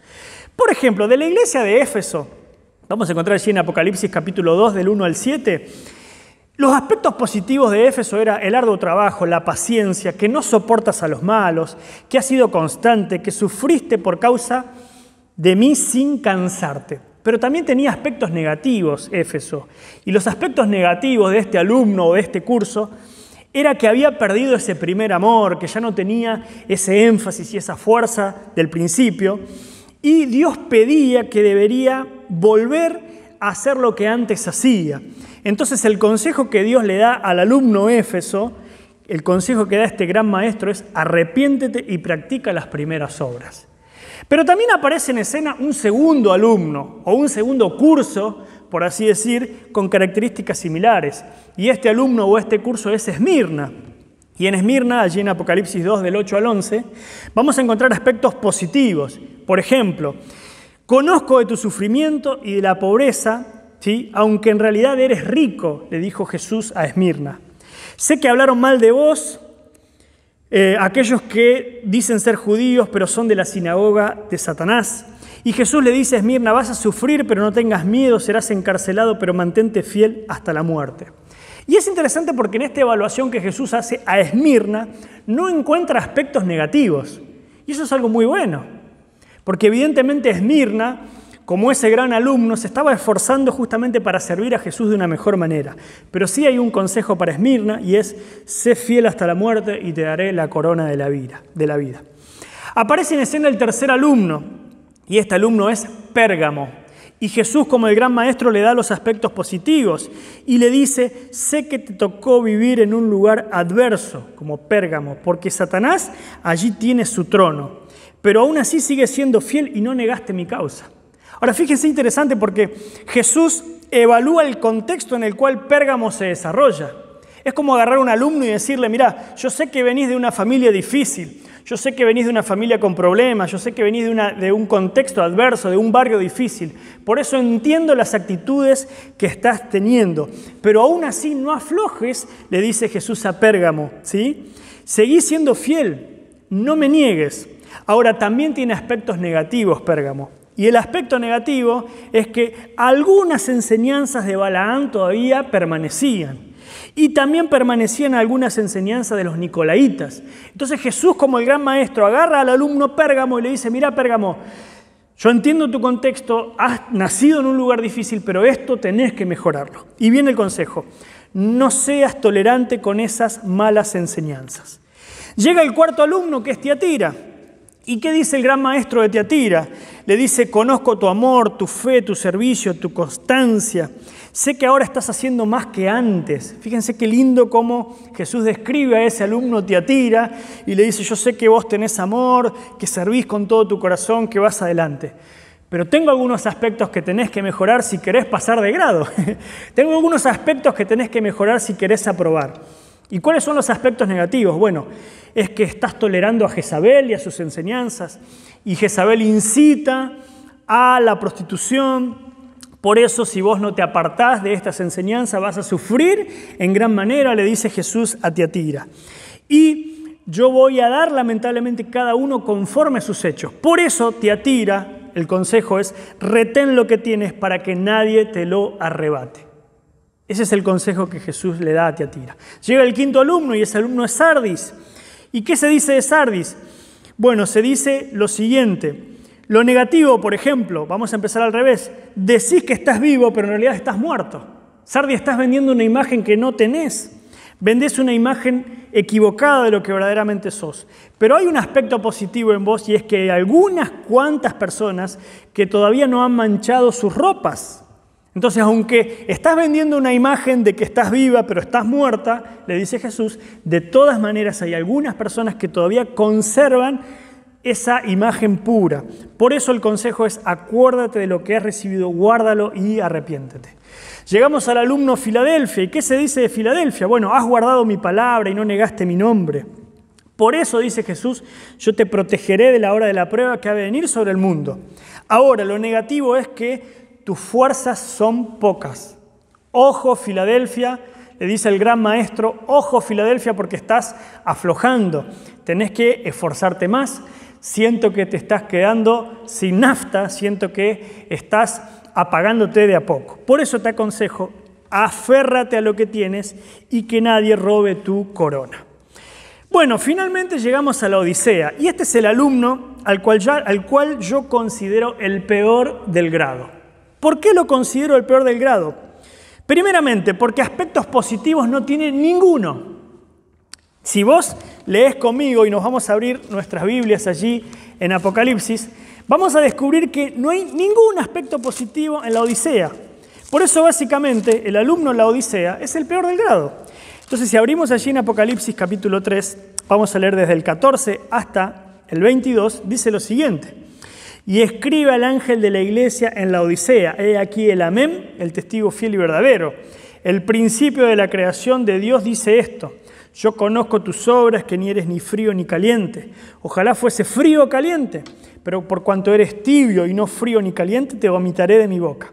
Porque tú dices, yo soy rico y me he enriquecido, y de ninguna cosa tengo necesidad, y no sabes que tú eres un desventurado, miserable, pobre, ciego y desnudo. Por tanto, yo te aconsejo que de mí compres oro refinado en fuego para que seas rico, y vestiduras blancas para vestirte, y que no se descubra la vergüenza de tu desnudez, y unge tus ojos con colirio para que veas. Yo reprendo y castigo a todos los que amo. Sé pues celoso y arrepiéntete. He aquí yo estoy a la puerta y llamo. Si alguno oye mi voz y abre la puerta, entraré a él, cenaré con él y él conmigo. Al que venciere le daré que se siente conmigo en mi trono, así como yo he vencido y me he sentado con mi Padre en su trono. El que tiene oído, oiga lo que el Espíritu dice a la iglesia. Ahora vamos a ver algunas características que tenía la Odisea. La Odisea, de todas estas ciudades e iglesias que existían allí en Asia Menor, era la ciudad más próspera, era una ciudad industrial y era una ciudad que tenía un fuerte poder adquisitivo. ¿Cómo sabemos esto? Bueno, es muy interesante porque en el año 60 después de Cristo hubo un terremoto que afectó a toda la zona y todas las ciudades de Asia Menor se vieron fuertemente destruidas por este terremoto. Ahora, interesante es que Roma asistió económicamente a todas las ciudades para que ellas puedan ser reconstruidas. La única que se negó a recibir ayuda económica de parte de Roma para poder reconstruir su ciudad, ¿quién fue? La Odisea. Porque ellos decían, nosotros tenemos la suficiente economía y solvencia económica para poder ser reconstruida sin necesidad de ayuda de nadie. Así que eso también revela cuál era la actitud que ellos tenían de autosuficiencia, no querer recibir ayuda de afuera. ¿Cuál era otra característica que tenía? Bueno, que la gente que vivía allí en la Odisea gozaba de un buen pasar económico, ¿sí? Todos tenían una buena posición económica. La Odisea era famosa ¿por qué? Por ser un gran centro comercial de lana negra y brillante. Interesante. Pero además, aparte de tener esta producción de lana negra y brillante, ellos eran fabricadores de ropa y exportaban también ropa. Y entre otras cosas, había allí en la Odisea una escuela de medicina donde supuestamente había surgido lo que se llamaba el polvo frigio, que era una medicina para los ojos. Todas estas características positivas tenía la Odisea, pero tenía un gran problema. ¿Y cuál era el problema que tenía la Odisea? El problema que tenía es que no gozaba de agua en la ciudad, por lo que dependía de Hierápolis, que era una localidad que estaba cerca de la Odisea, y dependía de Colosas, otra localidad que estaba cerca de allí, para que a través de acueductos pudieran proveer de agua. El agua que llegaba de Colosas era un agua dulce y fresca, pero el agua que llegaba de Hierápolis eran aguas termales. Hierápolis tenía grandes termas, y ustedes saben muy bien que el agua termal es un agua caliente, y habían hecho todo un conducto para que desde Hierápolis llegara hasta la Odisea, y en la Odisea existían, al final de ese acueducto, unas especies de piletas hechas de piedra donde se almacenaba allí el agua que llegaba de Hierápolis. Pero ¿qué pasaba? El agua que salía caliente de Hierápolis, con el recorrido de tantos kilómetros, cuando llegaba a la Odisea, llegaba tibia. Y además, esta agua que llegaba de Hierápolis tenía la particularidad de tener un fuerte contenido de calcio, muchos minerales, como suelen ser las aguas termales. Por lo que las aguas de la Odisea que venían de Hierápolis no solamente eran tibias, sino que además cuando uno las tomaba eran nauseabundas. Por eso cuando Jesús habla acerca de la tibieza de la Odisea, ellos entendían muy bien lo que era la tibieza. Por eso cuando Jesús, el gran maestro, le habla a la Odisea de lo nauseabundo, ellos entendían lo que era lo nauseabundo, porque su agua, la que llegaba de Hierápolis, era tibia y nauseabunda. Ahora, ya mencionamos que la Odisea no tenía ningún aspecto positivo. El peor del grado. De los 7 que analizamos, ningún aspecto positivo. ¿Y cuáles eran los aspectos negativos que tenía la Odisea? Los leímos recién. Tibieza. Se cree rico, pero es pobre. Es ciego porque no ve su necesidad. Es pobre espiritual. Es miserable y está desnudo. Ahora, si yo fuera alumno, yo leí recién mi informe de primaria, si yo fuera alumno y la maestra me da a mí mi libreta y yo leo esto, y es terrible este diagnóstico. Es un diagnóstico muy duro, tremendamente duro. Imagínate que viene tu maestra de primaria, cuando vos estabas allí en primaria, en el secundario, y te diga, che, mirá, ¿sabes qué? Sos un pobre espiritual, sos un miserable, te crees la gran cosa, pero en realidad no sos nada, sos un agrandado, sos un fanfarrón. De esta manera no vas a aprobar. Ahora, es un informe que es duro.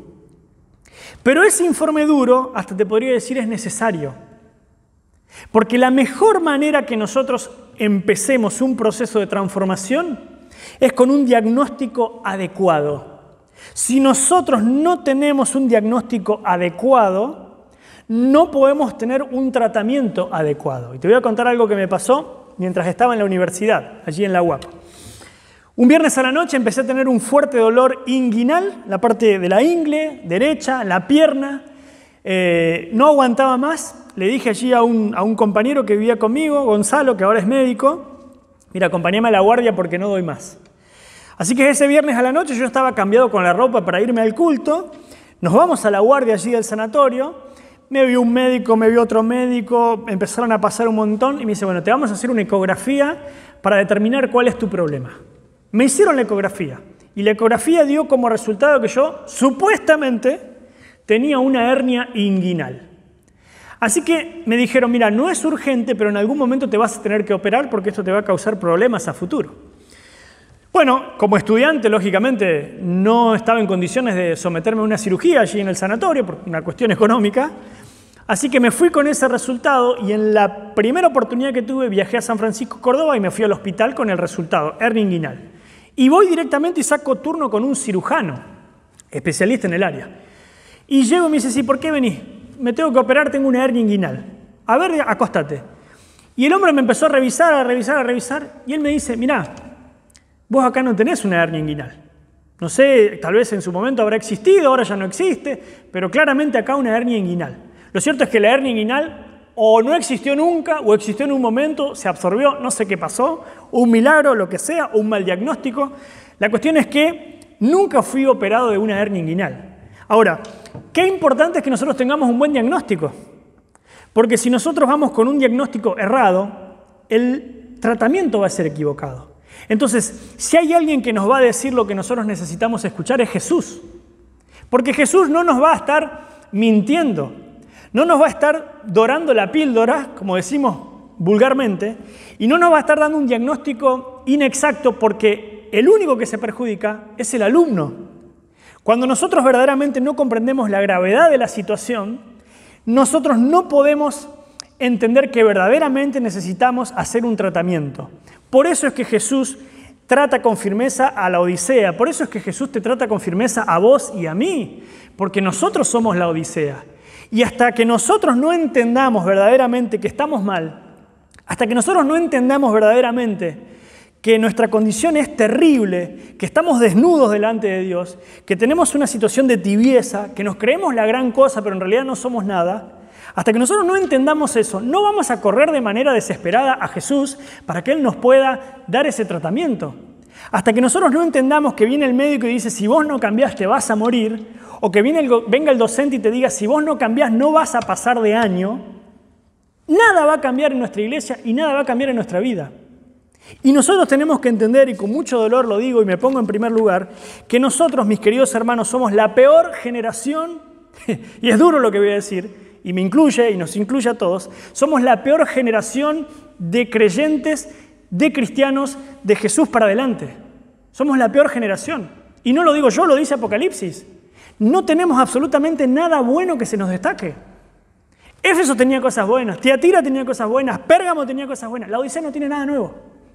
Entonces, hasta que nosotros no entendamos que verdaderamente estamos mal, no vamos a cambiar. Esa es la realidad. Hasta que nosotros no entendamos que necesitamos esa transformación, nada va a cambiar. ¿Y saben cuál es el problema de la Odisea? El problema de la Odisea que el hermano laodicense, vos, yo, nosotros creemos que este sermón no es para mí. Este sermón es para el hermano que no está viniendo a la iglesia. Creemos que el mensaje de la Odisea es para aquel que no está diezmando. Ah, no tiene fe, no está diezmando. Creemos que este sermón es para el hermano que regularmente no se congrega. Ah, no, aquel regularmente no se congrega. Yo estoy un poquito mejor. Creemos que este sermón es para aquel que no tiene cargos en la iglesia o no trabaja para Jesús.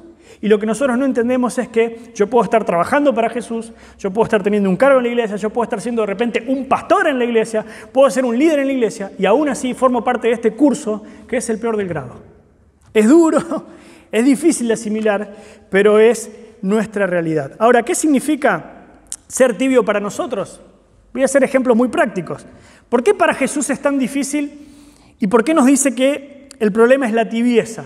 Porque fíjense, dice, preferiría que sea frío y no tibio. Y el gran problema de la tibieza, yo te lo voy a explicar con ejemplos muy argentinos. Ser tibio significa ser de Boca y de River al mismo tiempo. Ser de Racing Independiente al mismo tiempo. Ser tibio significa ser de Ford y ser de Chevrolet al mismo tiempo. No se puede. Ser tibio significa ser radical y peronista al mismo tiempo. No se puede. Ser tibio significa salir con 2 personas a la vez. No se puede. Ser tibio es tener un cumpleaños o 2 cumpleaños a la misma hora. No se puede, porque estás en un cumpleaños tratando de cumplir acá, ¿sí? Pero tu mente está acá. Y cuando te viniste acá, te sentís mal, ¿por qué? Porque te fuiste temprano de este. Eso es ser tibio.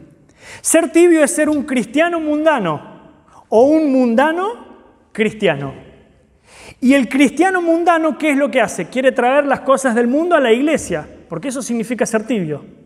El cristiano mundano trata de adaptar el culto de afuera, ¿sí? O trata de pensar, ¿cómo hago yo para llegar a la mente posmoderna? Y a veces estamos más preocupados por alcanzar las mentes posmodernas y cómo hacer el culto atractivo para ellos, pero no nos preocupa tanto qué es lo que dice Jesús de cómo debe ser nuestro culto. Entonces estamos más preocupados en hacer encuestas de cómo tiene que ser el culto hacia afuera y no vamos a la Biblia y pensar cómo tiene que ser verdaderamente un culto de adoración a Dios. Y ser un mundano cristiano es al revés. Es estar en el mundo, pero tratar de practicar algunas enseñanzas a medias.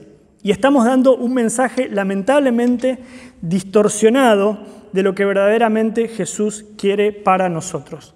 Por eso, mis queridos hermanos, aunque el diagnóstico sea duro, sea difícil, esta es la realidad que nosotros estamos viviendo.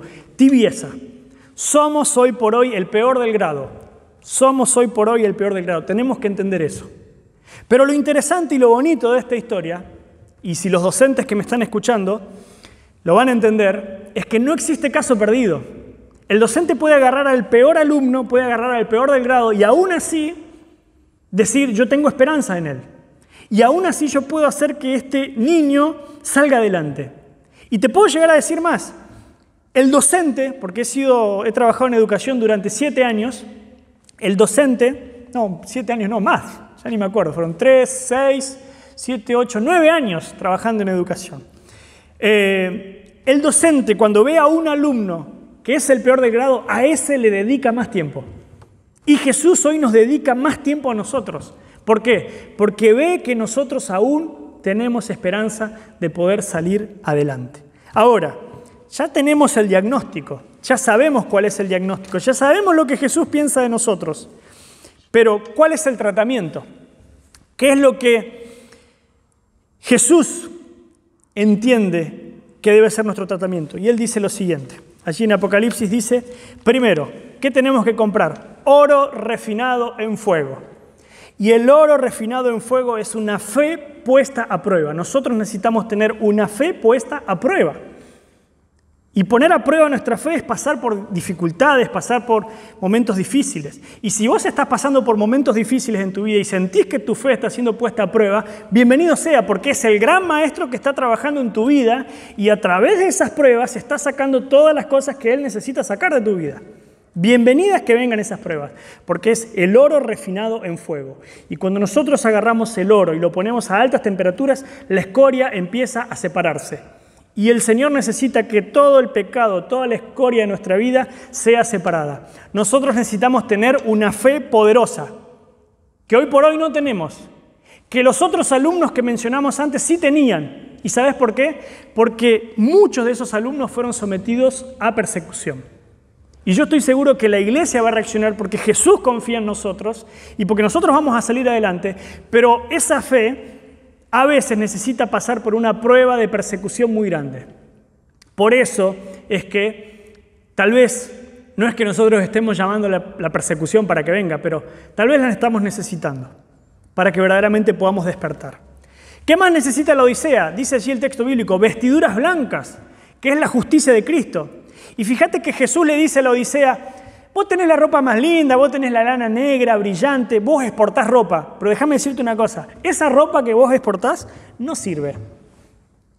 Y la Odisea puede decir, Señor, pero nosotros tenemos la mejor ropa. Nuestra ropa es la mejor marca. Esto se vende en los mejores shoppings, esto se exporta. Y Jesús dice, sí, pero para mí es como hojas de higuera. Por eso es que Jesús le dice a la Odisea, vestiduras blancas. Yo no necesito la mejor lana, yo no necesito tu mejor producción. Necesito que vos te dejes vestir por mí. Y el siguiente consejo que Jesús le da a la Odisea es justamente el colirio. Y recuerda lo que yo decía hace un momento. El colirio, que se nos menciona aquí en el libro de Apocalipsis, es justamente para que veas. ¿Se acuerdan qué es lo que había surgido en la Odisea? ¿Se acuerdan que en esa escuela de medicina que existía en la Odisea había surgido el polvo frigio y que era una medicina para la vista? Por eso Jesús le está diciendo, mirá, vos podés tener este polvo frigio, pero a vos no te sirve porque aún así seguís siendo ciego espiritualmente. Vos necesitas el colirio espiritual que yo te puedo proveer, para que verdaderamente puedas ver. Entonces, mis queridos hermanos, si nosotros hemos entendido el concepto y el diagnóstico que el Señor ha hecho con nuestra vida y entendemos que el diagnóstico es totalmente adverso, tenemos que desesperadamente volver a Cristo. Tenemos que desesperadamente volver a Dios para que Él se manifieste. Porque esta iglesia, imperfecta y con todos los detalles por allí que tenemos, dice Elena de White, es la iglesia militante. Pero todavía no somos la iglesia triunfante. No con esto yo quiero decir que, porque hay algunos predicadores por allí itinerantes que han salido a decir, no, que la iglesia esto, salgamos de acá y formemos otra iglesia. No. Este es el pueblo de Dios. Y desde adentro acá tenemos que pedirle al Señor que trabaje en nosotros. Yo no quiero dejar un mensaje de que, bueno, la iglesia tiene problemas, somos el peor del grado, tenemos que salir de la iglesia y formar otro grupo. No. Esta es la iglesia militante, este es el pueblo de Dios. Es verdad que no estamos viviendo la altura de toda la luz que tenemos, es verdad. Pero este es el pueblo de Dios. Este es el pueblo que va a ser transformado por el gran maestro. Porque ese gran maestro confía en nosotros como esos alumnos imperfectos ahora, pero que llegaremos finalmente a aprobar. Pero la única manera que nosotros lleguemos a aprobar este curso, la única manera que nosotros superemos todas las adversidades es siguiendo este tratamiento. Oro refinado en fuego, vestiduras blancas y colirio. Ahora, a lo largo de la historia, ¿hemos sido los únicos malos alumnos? No hemos sido los únicos malos alumnos. Jesús ha tenido muchos malos alumnos, pero confió en ellos. Adán y Eva en su momento fueron malos alumnos, pero confió en ellos. David fue un mal alumno en su momento, se desvió, pero Jesús siguió confiando en ellos. Pedro fue un mal alumno, pero Jesús siguió confiando en ellos. Pablo al principio parecía el mejor de los mejores, porque él se creía que hacía la voluntad de Dios matando cristianos, pero Dios le dijo, no es este el camino. Ahora, ¿cómo estos malos alumnos en su momento llegaron a ser poderosos en las manos de Dios? Porque sencillamente permitieron que Dios pueda transformar su vida. Entonces, si el Señor quiere transformar nuestras vidas hoy, solamente depende de que nosotros se lo permitamos. Porque Apocalipsis 3:20 dice, yo estoy a la puerta y llamo. Acá está el tratamiento, pero para que esto tenga efecto, tenés que permitir que se abra esta puerta. Quiero cerrar con una historia. Hablando de alumnos, quiero cerrar con una historia. Cuando capellán, no voy a mencionar el colegio, no voy a mencionar el nombre del alumno, porque hoy con las redes es muy fácil por allí que la gente se pueda sentir identificada, pero llegué a un colegio de capellán y en mi primer clase de Biblia que tuve, en un momento determinado había un alumno que estaba conversando. Y entonces le pedí en repetidas ocasiones que deje de conversar y que preste atención a la clase. En un momento, como no me hacía caso, le dije, mira, te voy a pedir por favor que desde donde estás te cambies aquel asiento para que puedas prestar atención. Así que este alumno agarró su mochila así de mala gana y hizo 2 o 3 pasos y arrojó la mochila allí sobre el nuevo banco donde se iba a sentar y se sentó. Yo en ese momento dije, no voy a decir nada. Terminó la clase, los chicos salieron al recreo y le dije, fulano, quédate un ratito porque quiero que hablemos. Y allí encontré a un muchacho totalmente rebelde. Pero él me pudo contar muchas cosas muy personales. Problemas de drogas, problemas en la familia, muchos problemas emocionales. Y déjenme decirle que, como yo les mencionaba hace un momento, el docente se preocupa por aquel que más problemas tiene. Y empezamos a hacer un trabajito muy fino, un trabajo muy de hormiga con él. Y al final de ese año, no solamente logré estudiar la Biblia con él, sino que además nos hemos convertido en grandes amigos. Hasta el día de hoy tengo algún tipo de contacto con él y cada tanto por allí conversamos. Él se casó allí con alguien del colegio, su mamá se hizo adventista, se bautizó, su hermano también se hizo creyente, solamente falta él. Pero yo he podido ver a lo largo de todos esos años con los que pude transitar con él mientras yo estuve en aquel colegio, cómo la vida de este muchachito se fue transformando. Pero sencillamente porque él decidió que Jesús transforme su vida. Y lo que yo vi en principio, un alumno rebelde, un alumno difícil, con el paso del tiempo se fue amoldando a las enseñanzas de Jesús. Me acuerdo que una vez un docente me dijo lo siguiente: fulano es un buen chico, solamente hay un problema, no se deja ayudar. Fulano es excelente, tiene un buen corazón, solamente tiene un problema, no se deja ayudar. Y tal vez a nosotros hoy nos pasa lo mismo. No nos dejamos ayudar, no dejamos que Jesús transforme nuestra vida. Pero en el momento que nosotros nos dejemos ayudar, yo te puedo asegurar que Jesús va a transformar nuestra vida y este reporte terrible de la Odisea, porque es un reporte terrible, va a cambiar completamente. Porque cuando yo voy al libro de Hechos, vemos que los discípulos cambiaron y se convirtieron en grandes predicadores. Pero Jesús dice que lo mismo que pasó en el Pentecostés antiguo va a pasar previo a la segunda venida de Cristo. La Odisea transformada por el Maestro va a ser la que va a terminar la obra. Vos y yo, aunque hoy seamos los peores del grado, con la ayuda de Jesús vamos a poder terminar la obra. Por eso, mi querido hermano, yo quisiera que en esta mañana le puedas decir al Señor: Señor, dame de ese oro refinado, ayúdame a vestirme con esas vestiduras blancas y que ese colirio me ayude a ver esta condición para que verdaderamente Él pueda entrar en nuestra vida, pueda sentarse con nosotros y pueda compartir tiempo con cada uno de nosotros. Y de esa manera seamos esos hombres y mujeres que el tiempo que estamos viviendo requiere. Porque lo que deseamos es que el Señor Jesús venga pronto. Y porque para que eso suceda, el Espíritu Santo tiene que ser derramado, tenemos que predicar con poder y de esa manera Cristo va a venir por segunda vez a esta tierra. Allí donde te encuentres, yo te invito para que puedas cerrar los ojos y podamos tener una oración. Padre nuestro, tú eres nuestro gran Maestro. Tú eres ese Maestro que está dispuesto a darnos todas las indicaciones que necesitamos para que podamos ser aprobados.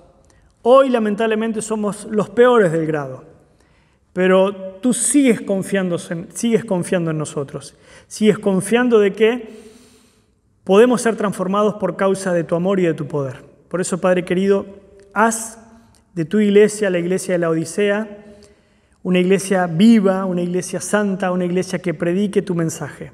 Lamentablemente hoy no es posible, porque no estamos a la altura de las circunstancias, pero tú, como ese gran Maestro, sigues confiando en nosotros y quieres hacer de nosotros hombres y mujeres que prediquen tu palabra y que se preparen para tu venida. Llénanos de tu Espíritu Santo y acompáñanos, te lo pedimos en el nombre de Jesús. Amén. Hermano, que tengas un feliz sábado y espero que pronto podamos encontrarnos aquí, en este lugar, y que todos juntos podamos alabar el nombre de Dios.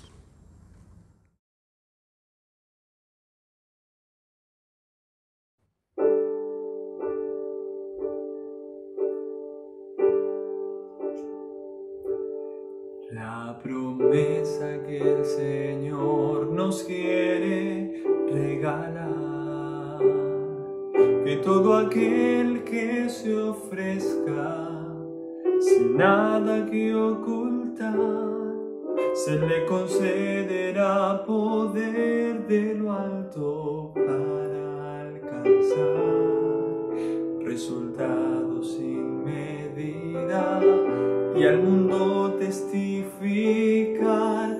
Cristo quiere entrar en tu vida hoy. Quiere esperar un poco más para venirte a buscar. Con miles de ángeles Él te quiere llevar, y vida nueva tú puedes encontrar.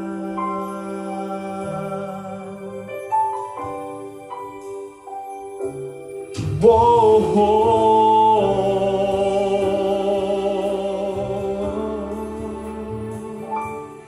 la venida de Jesús muy cerca está.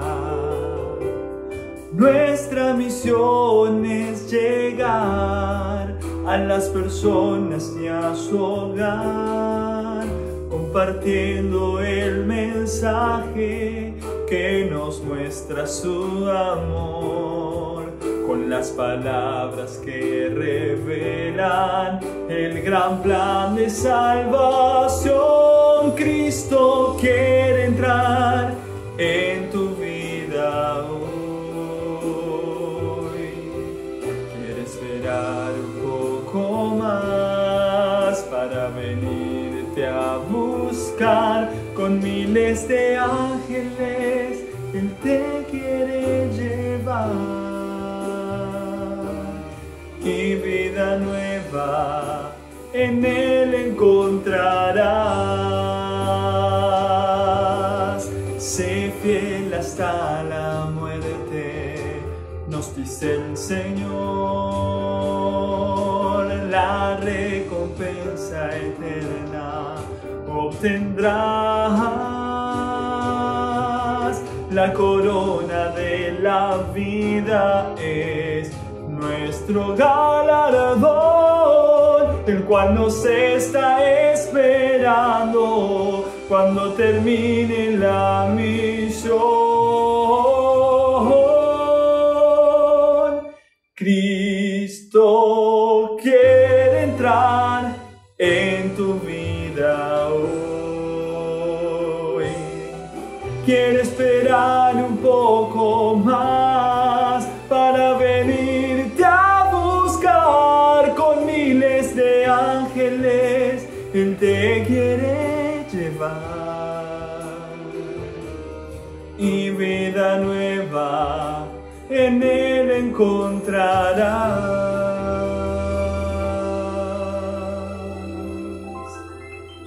Con miles de ángeles Él te quiere llevar, y vida nueva Él te regalará,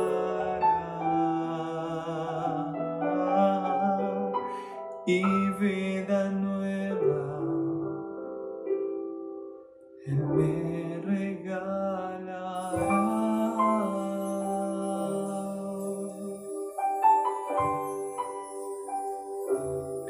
Y vida nueva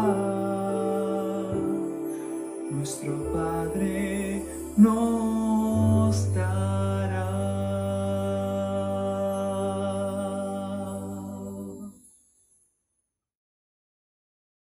Muchas gracias, Pastor Fernando, por el mensaje inspirador, y también agradecemos mucho a Guido por la parte especial. Vamos a orar ahora para terminar con nuestro culto. Querido Padre que estás en los cielos, gracias, muchas gracias porque nos has acompañado durante todo este programa y ahora pedimos que tú nos sigas acompañando en este sábado y también en la semana que tenemos por delante. Gracias por tus bendiciones. En el nombre de Jesús, amén. Bueno, nos despedimos de todos. Hasta el próximo sábado. Vamos a tener una programación similar a las 10:30 de la mañana. Esperemos que puedan tener un resto de sábado muy bendecido y también la próxima semana que puedan también sentir la presencia de Dios. Muchas gracias y nos vemos en la próxima.